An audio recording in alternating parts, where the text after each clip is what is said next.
The transport ship settled onto the landing platform with a gentle hiss. Professor Marcus Thompson stepped out and looked up at the massive towers of the Galactic Academy of Sciences. The buildings stretched high into the purple sky of Iridian Prime, their crystal walls catching the light of 3 suns. Marcus had dreamed of this moment for years, but now that he was here, his stomach felt tight with nerves. He was the first human ever accepted as faculty at the Academy. After humanity joined the Galactic Council just 2 years ago, many doors had opened. But Marcus knew that being first meant everyone would be watching him. One mistake could hurt chances for other humans who might come after him. Marcus picked up his single travel case and walked toward the main entrance. The walkway was filled with beings from dozens of different worlds. Tall, blue-skinned Altarians glided past on legs that seemed too thin to support them. A group of rock-like granite folk rolled along on what Marcus assumed were their feet, though it was hard to tell where their bodies ended and their transportation began. Near the entrance, a being that looked like a walking tree swayed gently, its leaf-covered branches moving in a breeze that Marcus could not feel. As Marcus approached the doors, conversations around him grew quiet. He felt alien eyes watching him from every direction. Some stares seemed curious, others worried, and a few felt almost hostile.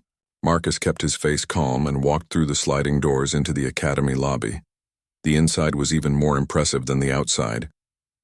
The ceiling was so high that Marcus could barely see it through the floating platforms that moved students and faculty between floors. Holographic displays showed class schedules, research announcements, and news from across the galaxy. The smell of the air was strange but not unpleasant, like metal mixed with flowers he had never encountered. "Professor Thompson, I assume." The voice came from behind him. Marcus turned to see a being that made his breath catch in his throat. The creature stood nearly 8 feet tall, with a body that looked like it was made from living metal. Its head was long and narrow, with compound eyes that sparkled like jewels. 6 thin arms moved independently as it spoke, each ending in hands with too many fingers. The being wore what Marcus thought might be academic robes, though they seemed to shift color as the light hit them. "I am Dean Kelleran," the creature continued. Its voice sounded like wind chimes mixed with the hum of machinery. "Welcome to the Academy. I trust your journey was acceptable." "Yes, thank you," Marcus replied, trying not to stare at the way the dean's eyes seemed to look in multiple directions at once. "I am grateful for this opportunity." Dean Kelleran's head tilted in what Marcus hoped was approval. "Your credentials are impressive for such a young species. Your work on adaptive biology caught our attention. However, I must inform you that not all faculty members were pleased with the Council's decision to hire a human." Marcus had expected this. "I understand. I hope to prove that humans can contribute meaningfully to galactic science." "Indeed. Come, I will show you to your office and introduce you to your colleagues." They walked through corridors lined with laboratories and classrooms. Through transparent walls, Marcus could see students of various species working with equipment he did not recognize. In one room, a professor who looked like a giant mantis was demonstrating something that made the air shimmer. In another, students were examining floating samples that glowed with their own light. "The Academy houses the greatest scientific minds in the galaxy," Dean Kelleran explained as they walked. "Each species brings unique perspectives shaped by their homeworlds and evolution. The Altarians excel at energy manipulation, due to their electromagnetic biology. The granite folk understand geology better than anyone because they are essentially living stone. The question is, what do humans bring to this community?" Marcus had thought about this question many times. Humans are generalists. We adapt quickly to new situations. We are curious about everything, even things that might be dangerous or uncomfortable. Dean Kelleran's compound eyes focused on him. Dangerous and uncomfortable. An interesting choice of words. "You may have opportunity to explore that soon enough." They stopped in front of an elevator that Marcus realized was actually a small platform. Dean Kelleran stepped onto it and Marcus followed. The platform rose smoothly through the center of the building, passing floor after floor of activity. "Your office is on the 47th floor, Dean Kelleran said. "The view is quite good, though I am told humans prefer landscapes that remind them of Earth." The platform stopped and they stepped into a corridor that was quieter than the lower floors. The walls here were a soft green color that did remind Marcus of home. They passed several closed doors before stopping at one marked with symbols Marcus could not read. "The text will adjust to your language in a moment," Dean Kelleran said, noticing his confusion.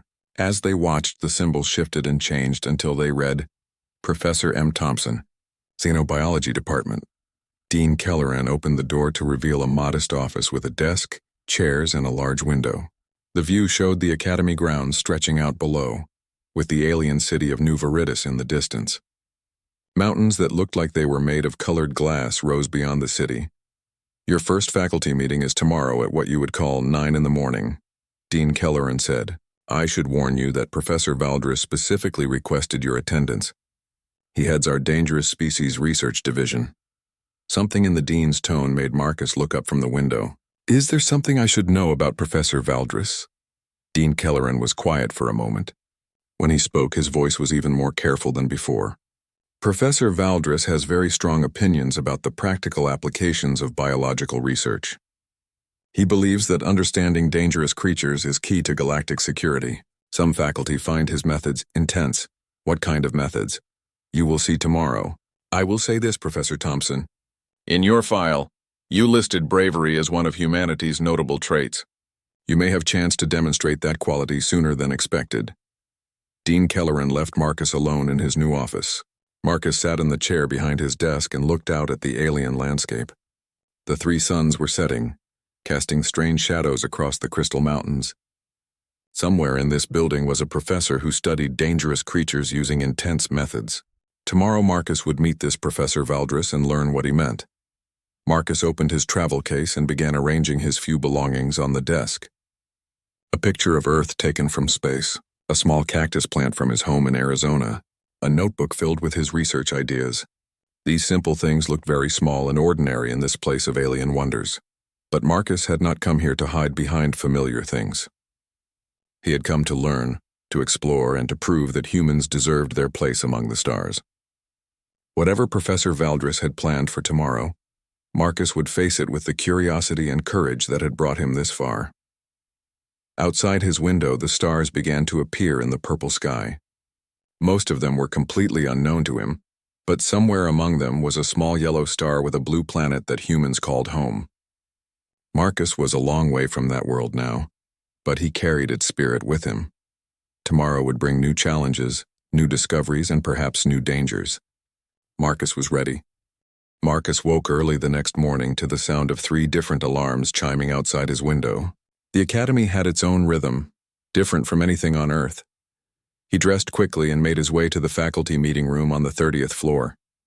The meeting room was larger than Marcus expected, with a curved ceiling that showed a view of space above them. Around a circular table sat beings from across the galaxy. Marcus recognized some species from his studies, but others were completely new to him. He took the only empty chair and tried not to notice how the conversation stopped when he sat down. Dean Kelleran floated into the room on what Marcus now realized was not a platform, but part of the dean's own body. Good morning, colleagues. As you know, we have a new member joining our faculty today. Professor Thompson will be working in xenobiology, bringing human perspectives to our research. A being that looked like a walking crystal formation spoke first. Its voice sounded like breaking glass. What exactly can humans contribute that we cannot already provide? Your species has been in space for less than 50 years. Marcus felt heat rise in his cheeks but kept his voice steady. We bring fresh eyes and different ways of thinking. Sometimes being new to something lets you see things that experts might miss. Fresh eyes, repeated another voice. This one was deep and made Marcus feel cold inside. How interesting. Marcus turned toward the voice and felt his breath catch. The being that had spoken was unlike anything he had ever seen. It stood nearly 7 feet tall with a body that reminded Marcus of a praying mantis, but much more terrifying. Its skin looked like green metal, and its arms were long and thin with joints that bent in too many places. But it was the creature's head that made Marcus's skin crawl. It was triangular and flat, with huge compound eyes that seemed to see everything at once. When it spoke, Marcus could see rows of sharp teeth inside its mouth. I am Professor Valdris, the creature continued. I head the Dangerous Species Research Division. I have been very eager to meet our human colleague. Something in the way Valdris said the word human made Marcus uncomfortable.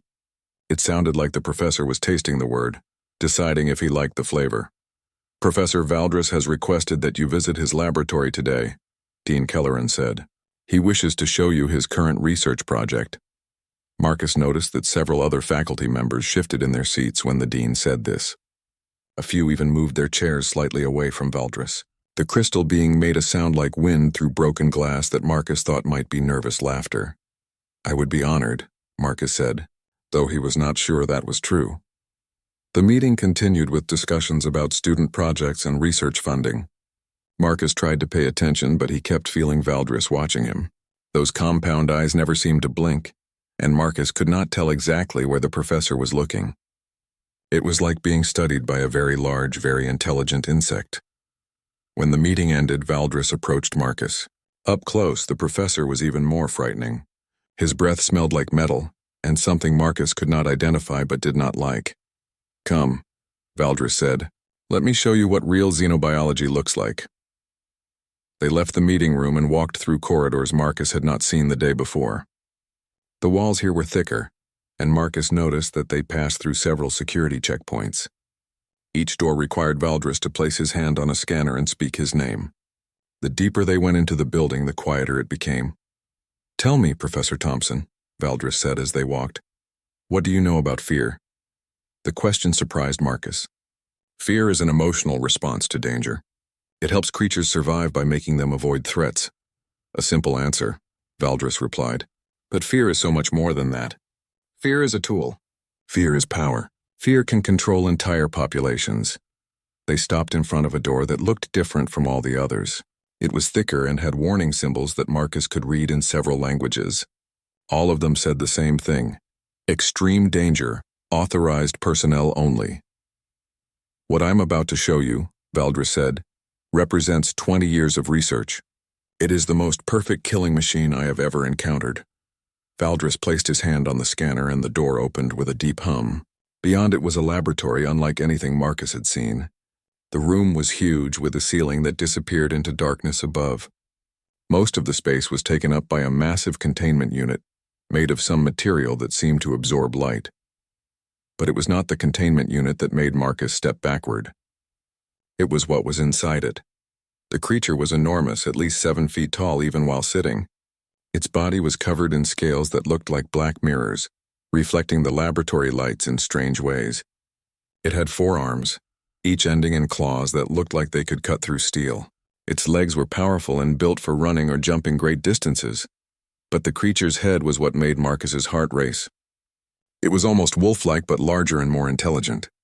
Its eyes were bright amber and seemed to glow with their own light. Those eyes were looking directly at Marcus, and there was something in them that made him feel like he was being measured. "Beautiful, is it not?" Valdris said, his voice full of pride. "This is a shadow maw from the death world of Kithara. They are the apex predators of one of the most dangerous planets in the galaxy." The creature in the containment unit moved closer to the wall nearest Marcus. Its eyes never left the human's face. "Shadow maws have abilities that go beyond physical prowess," Valdris continued. "They can project fear directly into the minds of other beings. Every creature that has encountered them experiences terror so complete that most cannot even move." Marcus stared at the shadow maw. He should have been afraid. Everything about the creature screamed danger, but instead of fear, Marcus felt something else. Curiosity. The creature's eyes were intelligent, and there was something in the way it moved that reminded Marcus of a caged animal in a zoo back on Earth. "How long has it been in captivity?" Marcus asked. 3 months. "I acquired it from traders who found it on an abandoned research station. The previous researchers all suffered complete mental breakdowns from prolonged exposure." The shadow maw tilted its head slightly, still watching Marcus. In that movement, Marcus saw something that surprised him. The creature looked lonely. "What is your research goal?" Marcus asked, though he was beginning to suspect he would not like the answer. "The Galactic Defense Force is very interested in understanding how fear can be weaponized," Valdris said. "Imagine troops that could paralyze enemy forces without firing a single shot. Imagine the tactical advantages." Marcus felt sick. This magnificent creature was being studied like a weapon instead of a living being. "Have you tried to communicate with it?"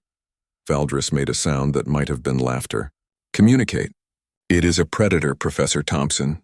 It knows only hunger and violence." But as Marcus looked into those amber eyes, he was not so sure. There was something there that looked very much like intelligence, and perhaps, just perhaps, something that looked like hope. I would like to study it, Marcus said. Excellent, Valdris replied. I was hoping you would say that. Human reactions to fear are poorly documented. Your species will make excellent test subjects. Marcus realized that Valdris had never intended for him to study the creature. The professor wanted to study him. But as he looked at the shadow maw again, Marcus made a decision that would change everything. He was going to find a way to really communicate with this creature no matter what it took. Marcus could not stop thinking about the shadow maw. 3 days had passed since his visit to Valdris's laboratory, and those amber eyes haunted his thoughts. During lectures, while eating meals, even while trying to sleep, he kept seeing the intelligent look in the creature's gaze. He had tried to focus on his regular work. His xenobiology classes were going well, and the students seemed to accept him despite their initial doubts. But every time he walked past the security doors that led to the restricted research wing, Marcus felt a pull he could not ignore. On the 4th night, Marcus made a decision that would have surprised even him a week earlier. He was going to visit the shadow maw alone. The academy was quiet after midnight. Most students and faculty were asleep, and the corridors were lit only by soft emergency lighting. Marcus had memorized the route to Valdris's laboratory and knew the security codes from watching the professor enter them. Being observant was one of the skills that had made him a good scientist. Marcus reached the first security door and hesitated. What he was about to do could get him fired or worse, but something about the lonely look in the shadow maw's eyes made him key in the code anyway. The door opened silently. Marcus stepped through and made his way deeper into the restricted wing.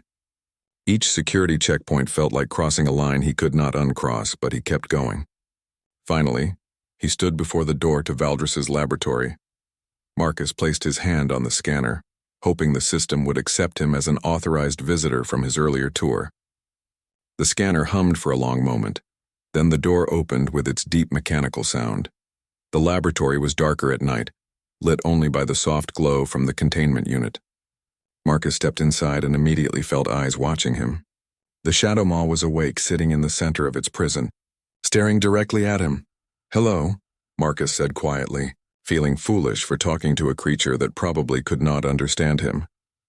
The shadow maw's head tilted slightly. Its amber eyes seemed brighter in the dim light. Marcus walked closer to the containment unit. According to everything he had read, he should be feeling overwhelming terror by now. The creature's fear projections should be making him run screaming from the room. Instead, Marcus felt calm. More than calm, actually. He felt peaceful in a way he had not experienced since arriving at the academy. "You are not what they think you are," Marcus said, stopping just outside the containment field. "Are you?" The shadow maw stood and moved closer to the barrier. This near, Marcus could see details he had missed during his first visit. The creature's scales were not just black, but showed deep blue and purple highlights when the light hit them correctly. Its claws were sharp but showed no signs of having been used for violence recently. Most importantly, its eyes held an intelligence that Marcus was certain was being ignored by everyone else. Marcus sat down on the floor, bringing himself to the creature's eye level. The shadow maw immediately sat as well, mirroring his posture. The movement was so dog-like that Marcus almost smiled. "They think you are just a weapon," Marcus continued, "but I think you are much more than that." The shadow maw made a sound, low and rumbling like distant thunder. Marcus felt the sound more than heard it, vibrating through his chest and bones. But instead of fear, the sound brought him a sense of sadness so deep it almost brought tears to his eyes. Marcus gasped. The emotion had not come from him. It had come from the creature. "You are trying to communicate," Marcus whispered. "The fear that everyone else feels, that is not really fear at all. That is just how other species interpret your emotions." The shadow maw's eyes widened slightly. It moved even closer to the barrier, pressing one large hand against the energy field. The gesture was unmistakably hopeful. Marcus stood and placed his own hand against the barrier, matching the creature's position. The containment field hummed between them, but Marcus could swear he felt warmth from the other side. "I am going to call you Rex," Marcus said. "Is that okay with you?" The rumbling sound came again, but this time it felt different, warmer. Marcus thought it might be the shadow maw equivalent of purring. Over the following nights, Marcus established a routine. After his regular duties were finished and the academy grew quiet, he would make his way to the laboratory. Each visit he learned more about Rex and about the strange connection between them. Rex was incredibly intelligent. He could solve simple puzzles that Marcus created using objects from around the laboratory. He showed curiosity about everything Marcus brought him, examining items with careful attention. Most surprisingly, Rex showed what could only be called humor, making playful gestures that made Marcus laugh despite their circumstances. The emotional connection grew stronger too. Marcus began to understand that Rex's psychic abilities were not weapons but a form of communication. The creature could share complex feelings and even simple thoughts. Through these exchanges, Marcus learned that Rex was not naturally aggressive. The fear and hostility that Valdris had documented came from months of imprisonment and mistreatment. Rex had been alone for most of his life. His species were normally social, but Rex had been separated from his pack as a young creature. The traders who captured him had kept him in terrible conditions, and the researchers before Valdris had treated him like a dangerous animal, rather than an intelligent being. During their 5th secret meeting, something happened that changed everything. Marcus was sitting beside the containment unit, telling Rex about Earth and human culture, when alarms began blaring throughout the academy. Emergency lights flashed red, and a mechanical voice announced a containment breach in the lower levels. Through the laboratory's communication system, Marcus could hear panicked voices reporting that something had escaped from the geology department. It was one of the granite folk's experimental creatures, a living rock formation that had grown beyond control and was now threatening the building's structural integrity. Marcus stood to leave, knowing he needed to evacuate with everyone else. But as he turned toward the door, Rex made a sound unlike any Marcus had heard before. It was urgent, almost desperate. Marcus looked back to see Rex pointing toward a wall panel he had never noticed before. The Shadow Maw was trying to tell him something important. Marcus approached the panel and found that it controlled the laboratory's security systems. Rex was showing him that the containment protocols would activate if the building's main power failed. In an emergency evacuation, the system would flood Rex's containment unit with a sedative gas that would likely kill him. "You are trying to warn me," Marcus said, understanding flooding through him. Rex nodded, a distinctly human gesture that somehow looked natural on the alien creature. Marcus looked at the control panel, then at Rex, then back at the panel. The emergency was getting worse. He could hear evacuation orders being given throughout the academy. Soon, someone would notice that he was missing. But Marcus could not leave Rex to die alone in a gas-filled cage. He reached for the containment unit's controls. "I am going to get you out of here," Marcus said, "but I need you to trust me. Can you do that?" Rex pressed both hands against the barrier and made the soft rumbling sound that Marcus had learned meant agreement. Marcus began entering the shutdown sequence for the containment unit. As he worked, he felt Rex's emotions washing over him. Gratitude, hope, and something else that took Marcus a moment to recognize. Loyalty. The containment field flickered and died. For the first time in months, Rex was free. The Shadow Maw stepped out of his prison and immediately moved to Marcus's side. Instead of running or attacking, Rex positioned himself protectively next to the human, ready to face whatever came next together. Marcus looked up at his new partner and realized that everything was about to change. He had come to the academy as a scientist seeking knowledge. Now he was standing beside a creature that most of the galaxy would consider a monster, preparing to face the consequences of a choice that could not be undone. But as he looked into Rex's grateful amber eyes, Marcus knew he had made the right decision. Sometimes the most important discoveries happened when you stopped following the rules and started following your heart. The emergency in the lower levels was contained by morning, but Marcus knew his secret would not stay hidden for long. He had managed to get Rex back into the containment unit before security arrived, but the logs would show that someone had accessed the laboratory during the emergency. Marcus was not surprised when Dean Kelleran called him to his office the next day. What did surprise him was finding Professor Valdris already there, his compound eyes glittering with what looked like satisfaction. "Professor Thompson," Dean Kelleran said, his voice colder than usual. "The security logs show that someone entered the restricted laboratory last night using your access codes." "I can explain," Marcus began, but Valdris held up one of his many hands. "There is no need for explanations. the mantis-like professor said. "I find this development quite fascinating. You have been visiting my specimen without permission, have you not?" Marcus saw no point in lying. "Yes, I have." "Excellent," Valdris continued, surprising Marcus. "This makes my proposal to the Galactic Defense Force much more compelling." Dean Kelleran's head tilted in confusion. "What proposal?"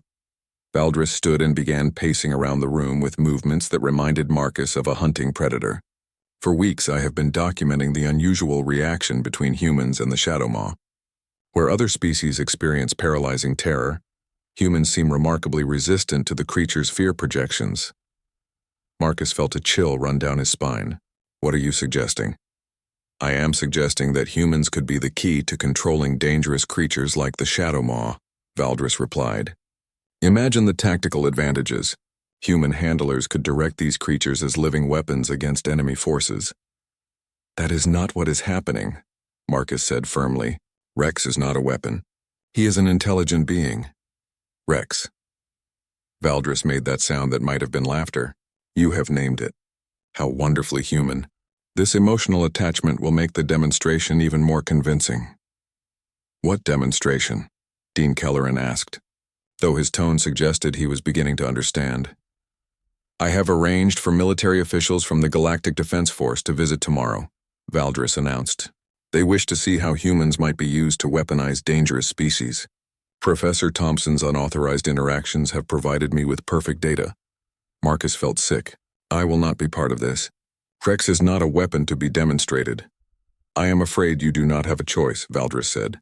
"Your violation of security protocols gives me authority over your research activities. You will participate, or you will be removed from the Academy entirely." That night, Marcus sat in his office staring out at the alien landscape. Tomorrow, military officials would come to watch him try to control Rex like a trained animal. The thought made him feel ashamed and angry. But more than that, Marcus was worried about Rex. Through their connection, he could feel the Shadow Maw's growing distress. Rex knew something was wrong, and the creature's emotions were becoming more chaotic as the hours passed. The next morning came too quickly. Marcus arrived at the laboratory to find it filled with beings he had never seen before. Most wore military uniforms from various species, and all of them looked at him with the kind of interest that made him uncomfortable.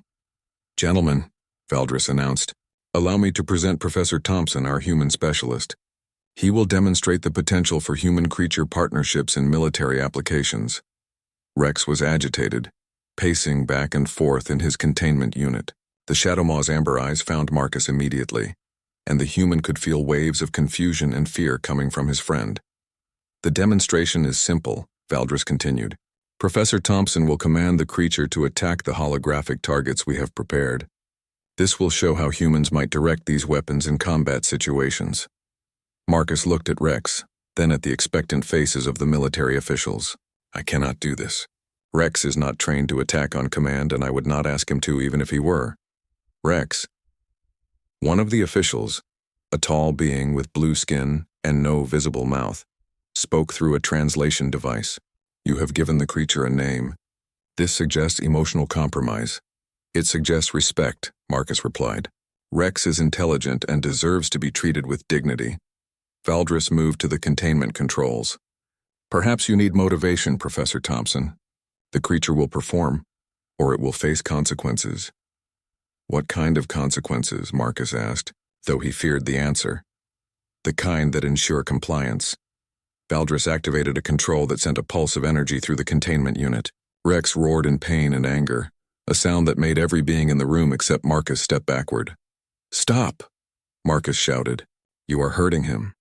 "I am demonstrating control," Valdris replied. "Now command the creature to attack the target, or I will increase the intensity."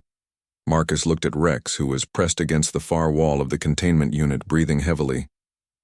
The Shadow Maw's eyes met his, and Marcus felt a surge of emotions that nearly brought him to his knees. Pain, confusion, betrayal, and underneath it all, a desperate trust that Marcus would not let this continue.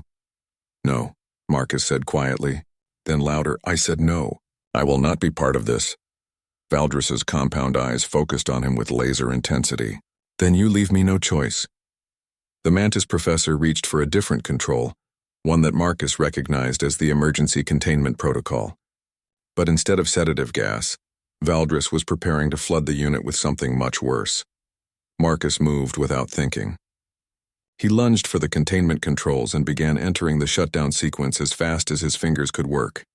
"Stop him," Valdris shouted to the military officials, but they were too surprised to react quickly.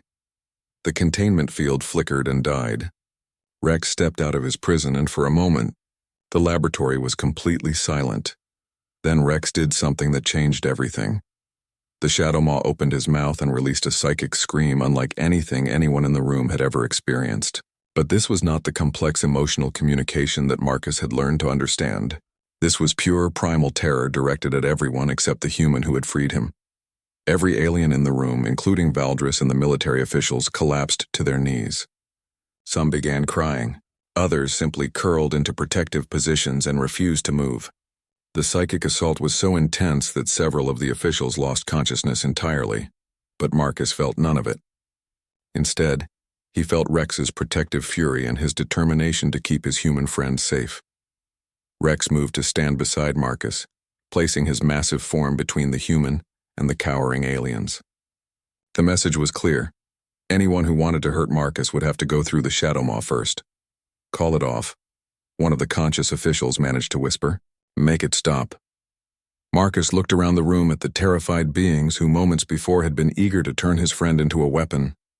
"Rex is not attacking you," he said calmly. "He is protecting me. There is a difference." Rex reduced the intensity of his psychic projection, but he did not stop entirely. The aliens in the room could function, but they remained acutely aware that they were in the presence of something that could destroy them, if it chose to. "This demonstration is over," Marcus announced. "Rex and I are leaving." As they walked toward the door, Marcus realized that his life at the academy had just ended. But looking at Rex beside him, loyal and protective despite everything he had suffered, Marcus found that he did not care. Some things were more important than career advancement. Some friendships were worth any sacrifice. Marcus and Rex made it as far as the academy's main lobby before security forces surrounded them. But these were not ordinary security guards. These were Galactic Council peacekeepers, heavily armed and trained to handle dangerous situations. Marcus counted at least 20 of them, all with weapons pointed in their direction. "Professor Thompson," came a voice from behind the peacekeepers. "Please step away from the creature." An elderly human woman walked through the security line. Marcus recognized her immediately from news broadcasts. Ambassador Sarah Chen was humanity's representative to the Galactic Council and one of the most respected diplomats in known space. "Ambassador Chen," Marcus said, not moving from Rex's side, "I did not expect to see you here." "Emergency situations require immediate attention," she replied. "When reports reached the Council that a human had weaponized a Class X predator, I came as quickly as possible." Rex rumbled low in his chest, sensing the tension in the air. Marcus placed a calming hand on his friend's arm. "Rex is not weaponized," Marcus said. "He is protecting himself and me from people who want to use him as a tool for violence." Ambassador Chen studied Rex carefully. Marcus was impressed that she showed no fear, even standing so close to a creature that had just terrified an entire room of military officials. "The reports say this creature can project terror into other minds," she said. "Yet I feel no such effect." "Explain this to me." Marcus took a deep breath. This was his chance to make people understand. Rex's abilities are not weapons. They are a form of communication. What other species interpret as fear projections are actually complex emotional expressions. You are suggesting this creature is attempting to communicate. I am not suggesting it. I am stating it as fact. Rex is highly intelligent, emotionally complex, and capable of forming strong social bonds. He has been treated as a monster because no one has bothered to try understanding him.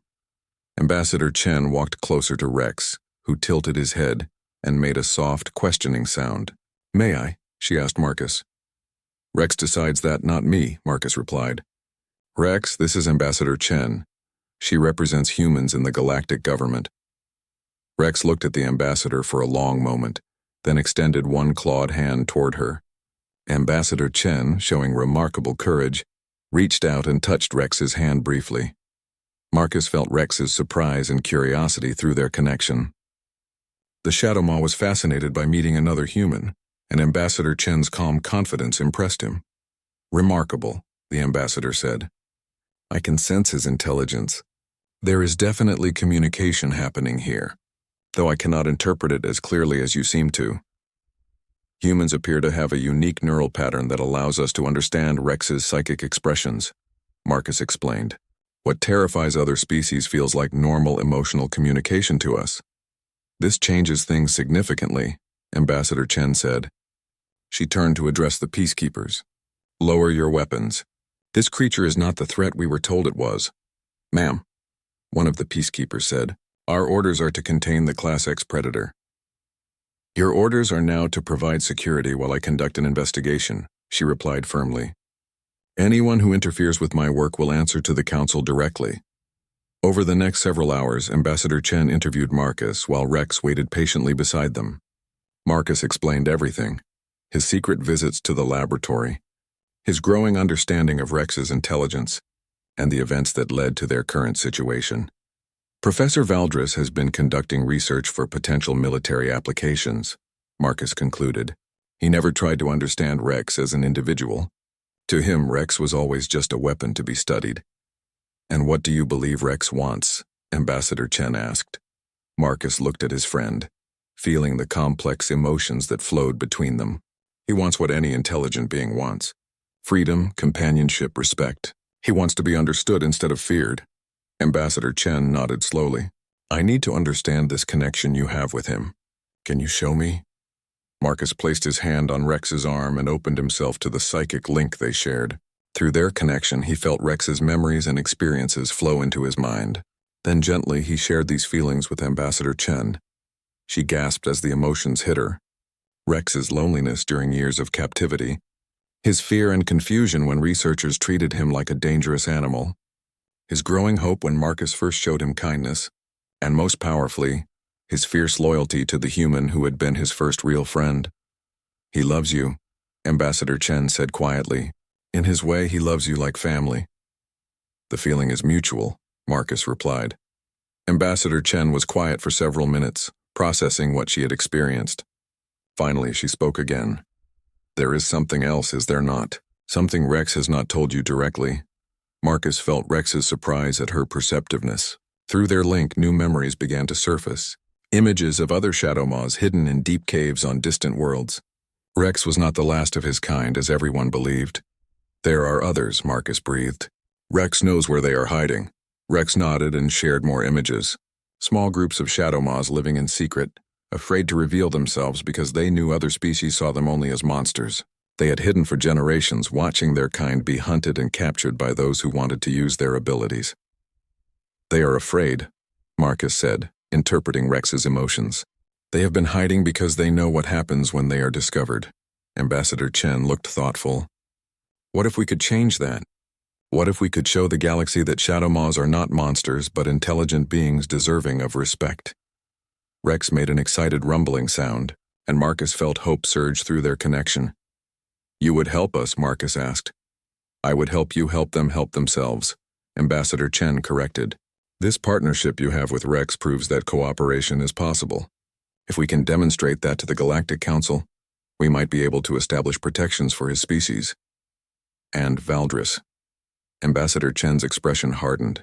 Professor Valdris will face consequences for his unethical research practices and his attempt to weaponize an intelligent species. His methods violated numerous council regulations. Rex touched Marcus's shoulder and shared a complex set of emotions. Forgiveness, hope, and determination. The Shadow Maw was not interested in revenge. He wanted to build something better. Rex wants to help his people, Marcus said. He is willing to work with the council to establish contact with the hidden communities. But only if they are approached with respect, not as specimens to be studied. That seems reasonable, Ambassador Chen agreed. I will need to present this to the full council, but I believe I can make a compelling case. The discovery of a new intelligent species is always significant, especially when first contact has been so successful. Marcus felt a weight lift from his shoulders. For the first time since freeing Rex from his cage, he began to believe that everything might work out. What happens now, he asked. Now we go to the council chambers, Ambassador Chen said. You and Rex will have the chance to speak for his people and show the galaxy what true interspecies cooperation looks like. Rex stood and moved to Marcus's side, ready to face whatever came next. Together, they had turned a relationship built on fear into one based on understanding. Now they had the chance to do the same thing on a galactic scale. As they walked toward their transport, Marcus realized that he had found his true purpose. He had come to the academy to study alien life. Instead, he had learned that the most important discoveries happened when you stopped seeing aliens as subjects to be studied and started seeing them as individuals to be understood. The Galactic Council chambers were unlike anything Marcus had ever seen. The massive dome-shaped room could hold representatives from over 300 different species, each section designed to accommodate different environmental needs. Some areas were filled with water for aquatic beings. Others maintained different atmospheric conditions, and still others provided specialized gravity fields. Marcus and Rex stood in the center of the chamber, surrounded by thousands of eyes from across the galaxy. Rex was calm, but Marcus could feel the Shadow Maw's nervousness through their psychic connection. This was the moment that would determine not just their future, but the future of Rex's entire species. Ambassador Chen had prepared them well for this presentation. She had spent days coaching Marcus on council protocol and helping Rex understand what they needed to accomplish. But now, facing the assembled representatives of galactic civilization, Marcus felt the weight of responsibility settling on his shoulders. Representatives of the Galactic Council, Ambassador Chen began, her voice carried throughout the chamber by translation systems. We are here to present evidence of a remarkable discovery. Professor Marcus Thompson and his partner Rex will demonstrate the potential for peaceful cooperation between humans and the species previously classified as Shadow Maws. A murmur ran through the assembled delegates. Many had heard about the incident at the academy, but few understood the real story behind what had happened. The floor recognizes Professor Thompson, announced the council speaker, a being whose species Marcus could not identify. Marcus stepped forward, Rex at his side. Honored representative, 6 months ago I came to the academy, believing I was there to study alien biology. Instead, I learned something far more important. I learned that intelligence and emotion can take forms we do not expect, and that fear often comes from misunderstanding rather than genuine danger. Rex moved closer to the center of the chamber, allowing all the delegates to see him clearly. Several representatives shifted nervously in their seats, but Rex projected only calm curiosity. Rex is not the monster that previous research suggested, Marcus continued. He is a highly intelligent being capable of complex thought, deep emotions, and strong social bonds. The fear projections that other species experience are actually attempts at communication that we have been misinterpreting. A delegate from the crystalline species that Marcus had met at his first faculty meeting spoke up. How can we verify these claims? We have only your word that this creature is truly intelligent, rather than simply trained. Marcus had expected this question. Rex, would you like to answer that yourself? Rex stepped forward and began to project his psychic abilities, but not the raw terror that had filled Valdris's laboratory. Instead, he carefully modulated his projections, creating what Marcus had learned was the Shadow Maw equivalent of spoken language. Most of the delegates could not interpret Rex's meaning directly, but the chamber's computer systems had been programmed to translate his psychic patterns into words that appeared on screens throughout the room. I am Rex of the Deep Caves clan, the translation read. I speak for my people who have hidden in darkness while others called us monsters. We are not beasts to be caged or weapons to be used. We are families who love our children and mourn our dead. We are artists who create beauty in stone and song. We are teachers who pass down the wisdom of generations. We seek only to live in peace and to be understood. The chamber fell completely silent. Many delegates stared at the translation screens, reading Rex's words over and over again. You can truly communicate, said a delegate Marcus recognized as being from the same species as Dean Kelleran. This changes everything we believed about your kind. Rex nodded, a gesture he had learned from Marcus. My friend Marcus was the first being in many generations to see us as people rather than predators.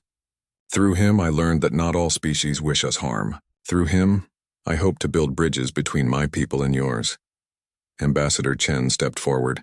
Rex has shared information about hidden Shadow Maw communities throughout the galaxy. They are not extinct as we believed, but they have been hiding because they feared persecution. Rex is willing to help establish contact with these communities, but only under conditions that respect their intelligence and autonomy. What conditions? Asked the council speaker. Marcus felt Rex's emotions as the Shadow Maw prepared to make the most important speech of his life. We ask for recognition as a sentient species with the same rights as any other member of galactic society, Rex projected. We ask for protection from those who would capture us for military experiments. We ask for the right to choose whether and how we interact with other species, and we ask for help in healing the wounds caused by generations of fear and misunderstanding. A delegate from the aquatic section of the chamber spoke through bubbling translation systems. What assurance do we have that your species will not use their fear abilities as weapons against peaceful populations? Rex was quiet for a moment, then shared one of the most powerful emotions Marcus had ever felt from him. It was a deep, encompassing love for all living things that left several delegates wiping away tears. Fear is not our weapon, Rex replied. Fear is our language. When we project what you call terror, we are sharing our own experiences of being afraid, alone, and misunderstood. A species that communicates through pain does not wish to inflict pain on others. We wish only to be heard. The debate that followed lasted for hours. Some delegates argued that Shadow Maws were too dangerous to be granted full rights. Others questioned whether humans could be trusted to mediate between their species and the rest of the galaxy. But gradually, opinion began to shift as more representatives understood the implications of what they were witnessing. Finally, the council speaker called for a formal vote. The motion before us is to recognize the species known as Shadow Maws as sentient beings with full rights under galactic law, and to establish diplomatic relations with their communities. All in favor. Marcus held his breath as lights began appearing throughout the chamber, each one representing a delegate's vote. Green lights meant approval, red meant rejection. For several long minutes the pattern was unclear. Then the final tally appeared on the main display screen. The motion had passed by a margin of nearly 2-1. Rex made a sound of joy that resonated through the chamber, and Marcus felt tears running down his cheeks. They had done it. Rex's people would be free. In the months that followed, everything changed. Rex became the first official Shadow Maw ambassador to the Galactic Council, working with Marcus to establish contact with hidden communities across the galaxy. They discovered that Shadow Maw society was far more complex and advanced than anyone had imagined. With rich cultural traditions and scientific knowledge that could benefit all species, Professor Valdris was stripped of his position and faced criminal charges for his unethical experiments. The Dangerous Species Research Division was disbanded, and its resources were redirected to the new Interspecies Understanding Initiative, with Marcus as its first director. But the most important change was in how different species saw each other. Rex's story spread throughout the galaxy, inspiring others to look beyond fear and prejudice to find understanding and friendship. Marcus stood in his new office, watching Rex teach a group of young researchers about Shadow Maw culture. The sight still amazed him. This creature, who had once been caged and studied like a dangerous animal, was now helping to educate the next generation of galactic scientists. Professor Thompson, came a familiar voice. Dean Kelleran entered the office, his compound eyes gleaming with what Marcus had learned to recognize as approval. Dean Kelleran, Marcus replied. What brings you here? I wanted to congratulate you on your success, the dean said. The council has approved funding for your next expedition to contact the Shadow Maw communities on the Outer Rim worlds. Marcus nodded. Rex is excited about reuniting with his birth clan. It has been decades since he has seen them. And you? Dean Kelleran asked. How do you feel about this journey? Marcus looked at Rex, who was demonstrating how Shadow Maws created their intricate stone carvings. The students, beings from a dozen different species, watched in fascination as Rex's claws shaped rock into beautiful patterns. I feel like I am exactly where I belong, Marcus said. I came to the academy thinking I wanted to study alien life. Instead, I learned that the greatest discoveries come not from studying others, but from understanding them. Rex looked over at Marcus and projected a feeling of contentment and gratitude that filled the room with warmth. The other beings present, who had learned to interpret basic Shadow Maw emotions, smiled in response. Fear was never our enemy, Marcus continued. Ignorance was. Once we moved past our preconceptions and really tried to understand each other, everything became possible. Dean Kelleran's head tilted in agreement. Perhaps that is humanity's greatest gift to the galaxy, the ability to see potential friends where others see only threats. As the dean left, Marcus returned to watching Rex work with the students. Tomorrow, they would begin their journey to the Outer Rim to reunite Rex with his people and bring more Shadowmaw communities into contact with galactic society. The creature who had once been feared as the ultimate predator had become a bridge between worlds, proving that the deadliest weapon of all was not fear, but understanding. And the human who had risked everything to free him had learned that sometimes the most important scientific discoveries happen not in laboratories, but in the simple act of extending friendship to someone who needs it most. In choosing to trust each other, Marcus and Rex had changed not just their own lives but the future of the entire galaxy. Fear had given way to friendship, and friendship had opened the door to endless possibilities.